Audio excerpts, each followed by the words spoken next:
नमस्कार मंडळी, श्री स्वामी समर्थ. अनेक संकट आहेत, संकट दूर होतच नाही. एक संकट गेलं की दुसरं संकट उभं राहतं, असं अनेकांची समस्या आहेत. अहो मंडळी, महिन्यातून एक संकष्टी येत असते. तुम्ही जर संकष्टीचं व्रत करत असाल अतिशय उत्तम, पण जरी तुम्ही संकष्टीचं व्रत करत नसाल तरी तुम्ही हा उपाय करू शकतात. उपाय अगदी साधा सोपा आहे, पण खरंच सांगते 100% हा उपाय अतिशय प्रभावशाली आहे. अनेकांना फरक पडला आहे, तुम्हाला देखील पडणार आहे. उपाय कसा करायचा जाणून घेऊ. बघा, आपल्याला सकाळी लवकर उठायचं आहे.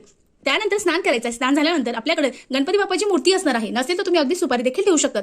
गणपती बाप्पाला आपल्याला शुद्ध जलाने, पंचामृताने आणि परत शुद्ध जलाने अभिषेक करायचा आहे. त्यानंतर तुम्ही देवघरामध्ये किंवा चौरंगावर त्यांची स्थापना करायची आहे. त्यानंतर आपल्याला हा उपाय तुम्ही सकाळी, दुपारी, संध्याकाळी तुम्हाला जेव्हाही वेळ असेल तेव्हा तुम्ही करू शकतात. आपल्याला गणपती बाप्पाचे विधिवत पूजन करायचं आहे. त्यांना आपल्याला फूल, गंध, अक्षता अर्पण करायचे आहे. नैवेद्य म्हणून तुम्ही फळं किंवा मोदक किंवा खडीसाखर किंवा गुळ खोबऱ्याचं नैवेद्य दाखवू शकतात. त्यानंतर आपल्याला जे खोबरं आहे तो खोबऱ्याची वाटी घ्यायची आहे. अगदी तुकडा घेऊ शकतात, तुमच्याकडे मोठं असेल तर घेऊ शकतात, नसेल तर विकत आणा. त्यानंतर भीमसेनी कापूर घ्यायचा आहे. या उपायाला भीमसेनी कापूरच लागणार आहे, त्यामुळे प्रयत्न करा की भीमसेनी कापूरच आणा. आणि त्यानंतर 2 लवंगा लागणार आहेत. त्यानंतर आपल्या गणपती बाप्पाच्या जवळ बसायचं आहे. गणपती बाप्पाला धूप दीप अर्पण करायचे आहे. आणि त्यानंतर आपल्याला खाली मातीची पंती घ्यायची आहे. त्यावर आपली जी खोबऱ्याची वाटी आहे ती ठेवायची आहे. त्यानंतर त्यामध्ये 2 भीमसेनी कापडाचे तुकडे टाकायचे आहे आणि 2 लवंग टाकायचे आहे. त्यानंतर ते प्रज्वलित करायचं आहे. प्रज्वलित केल्यानंतर आपल्याला गणपती बाप्पाजवळ हात जोडून बसायचं आहे आणि पुढील मंत्र म्हणायचा आहे.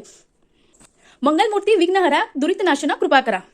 मंगलमूर्ती विघ्नहरा दुरितनाशना कृपा करा. या मंत्राचा आपल्याला जप करायचा आहे. खरंच सांगते, फक्त तुम्ही 2 किंवा 3 चतुर्थी जरी हा उपाय केला तर निश्चित तुमचे सर्व संकट दूर होणार आहेत, तुमचे सर्व विघ्न दूर होणार आहे. कारण हा जो उपाय आहे हा अतिशय प्रभावशाली उपाय आहे. निश्चित करावा, निश्चित फरक पडेल. व्हिडिओ आवडला असेल तर कमेंट्स करा. परत भेटू एका नवीन व्हिडिओमध्ये. श्री स्वामी समर्थ. धन्यवाद.